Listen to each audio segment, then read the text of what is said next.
Tupad ng sariling tungkulin bilang mamamayan, Learning Competency 1B, ay paliliwanag na ang pagtupad ng sariling tungkulin bilang mamamayan ay pakikibahagi sa pagpapabuti at pagpapatatag ng bayan para sa kapakinabangan ng mga mamamayan. Tignan mo ang larawang ito ng watawat ng Pilipinas. Ano ang napansin mo? Tama, may nawawalang piraso. Kahit isang piraso lang ang kulang, hindi na buo ang larawan, hindi ba? Ano kaya ang mararamdaman mo kung ikaw ang gumawa ng puzzle tapos may nawawalang piraso? Ngayon, tignan mo ang buo. Ang ganda na, hindi ba? Kompleto. Ganyan din ang ating bayan, ang Pilipinas. Bawat isa sa atin ay parang piraso ng puzzle. Bata man o matanda, lahat may papel o tungkulin na dapat gampanan. Kapag lahat tayo ay gumagawa ng ating tungkulin bilang mamamayan, kahit ikaw na bata pa lamang, gaya ng pagsunod sa batas, tumutulong sa kapwa, at nagmamalasakit sa kalikasan, buo at matatag ang ating bayan. Kahit ikaw ay bata, may maitutulong ka para sa ating bayan kung gagawin mo ang iyong tungkulin bilang mamamayan. Kaya nga, upang ating maunawaan ang kahalagahan ng pagtupad ng sariling tungkulin bilang mamamayan, ay ipaliliwanag natin ngayon kung paano itong nakakapagpabuti sa ating bayan. Pero bago tayo magpatuloy, alamin muna natin kung ano ang ibig sabihin ng tungkulin bilang mamamayan. Ano nga ba ang kahulugan nito? Ang tungkulin ng mamamayan ay mga gawaing inaasahan at responsibilidad na dapat gampanan ng bawat tao upang makatulong sa kaayusan, kaunlaran at kapayapaan ng lipunan. Halimbawa, pagtulong sa paglilinis ng kapaligiran gaya ng mga kalsada o kanal sa inyong lugar para makaiwas sa dengue, pagtawid sa tamang tawiran upang maiwasan ang disgrasya sa daan, o pagtatanim ng puno para sa ikabubuti ng kalikasan. Ang mga gawaing nabanggit ay kayang-kaya mong gawin at dapat mong gawin dahil ito ay iyong tungkulin, hindi lang para sa ikabubuti ng iyong sarili, kundi para sa mamamayan. Isipin natin, kung ang bawat mamamayan ay may parte sa puzzle ng bayan, ang tungkulin natin ay tiyaking ginagawa natin ang ating parte para mabuo ang larawan ng isang maayos, ligtas at masayang bansa.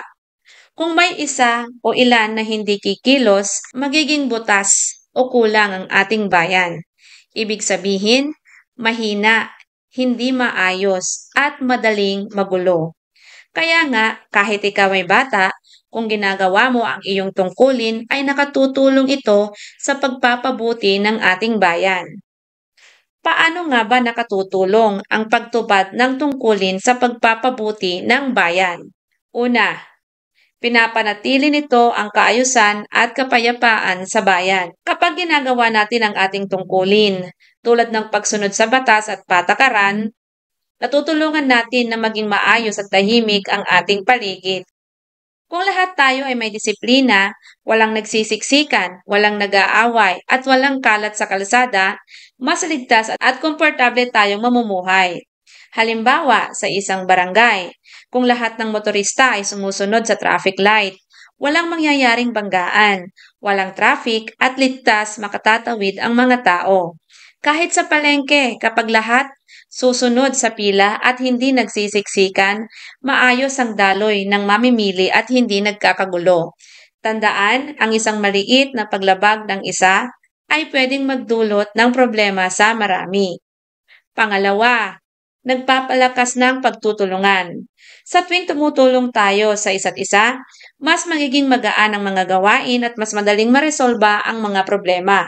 Ang pagtutulungan ay parang pagtutulak ng mabigat na bagay. Kapag mag-isa ka, mahirap. Pero kapag may kasama, mas mabilis at mas madali.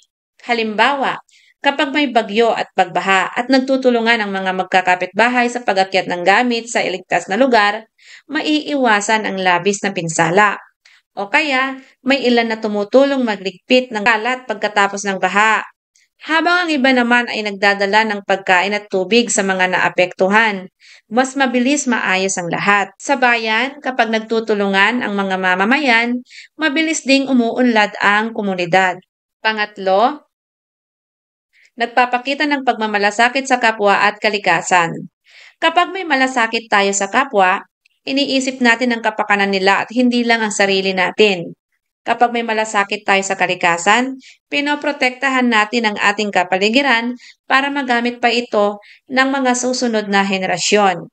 Halimbawa, kung ang mga estudyante kagaya mo ay sama-samang nagtatanim ng puno sa bakuran ng eskwela, may mga residente rin na naglilinis ng ilog para maiwasan ang pagbaha at panatilihing malinis ang tubig.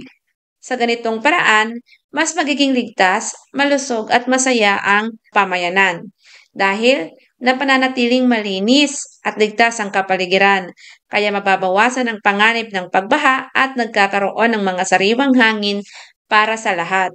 At panghuli, nagpapalaganap ng respeto at pagkakaisa. Kapag marunong tayong rumespeto sa ibang tao, mas nagkakaroon ng maayos na ugnayan at mas kaunti ang alitan. Halimbawa nito, sa meeting, kahit iba-iba ang opinyon ng mga tao, nakikinig muna sila sa isa't isa bago magsalita. Hindi sila nagbabangayan at sa halip ay naghahanap ng solusyon na makabubuti sa lahat. Ang respeto ang susi para magkaunawaan ng iba't ibang tao sa kabila ng pagkakaiba-iba natin. Kapag may respeto, mas madaling magkaroon ng pagkakaisa. At kapag may pagkakaisa, mas mabilis nating naaabot ang mga layunin bilang isang bayan. Konklusyon ng aralin. Ang pagtupad ng sariling tungkulin bilang mamamayan ay parang pagbuo ng isang puzzle. Bawat isa ay may mahalagang piraso na nagbibigay buo sa larawan ng isang maayos, ligtas at masayang bayan. Sa pamamagitan ng simpleng pagsunod sa batas, pagtutulungan, pagmamalasakit sa kapwa at kalikasan, at pagpapalaganap ng respeto at pagkakaisa, napapalakas natin ang ating komunidad at naipakikita ang tunay na pagmamahal sa bansa. Tandaan, kahit maliit ang ating ambag kapag pinagsama-sama, ito ay nagiging matibay na pundasyon para sa kapayapaan at kaunlaran ng ating bayan.